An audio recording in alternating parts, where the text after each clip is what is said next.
नमस्कार मंडळी. इकडे आता अमेरिकेत थंडी पडायला सुरुवात झाली आहे, त्यामुळे पालेभाज्या पण छान यायला सुरुवात झाली. आज शेपूची भाजी केली. शेपू निवडून, धुवून, चिरून घेतला.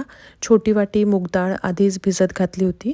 कढईमध्ये तेल गरम केलं. त्यामध्ये जिरे, मोहरी, हिंग टाकून बारीक चिरलेला लसूण घातला आणि परतून झाल्यानंतर त्यामध्ये अर्धा चमचा हळद घातली आणि परतल्यानंतर जी चिरलेली शेपूची भाजी होती ती घातली आणि मुगाची डाळ जी भिजत घातलेली होती त्यातलं पाणी काढून टाकलं. ती मुगाची डाळ वरून घातली. त्यानंतर चवीनुसार तिखट आणि मीठ घातलं.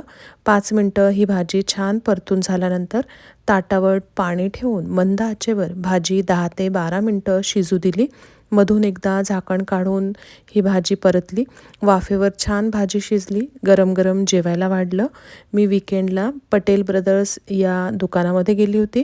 तिकडे स्वाद या कंपनीचे आंब्याचे लोणचे मी तिकडून आणलेले आहे आणि ते चवीला खरंच खूप छान आहे. तुम्हाला जर ट्राय करायचं असेल तर तुम्ही हे लोणचं आणू शकता. धन्यवाद.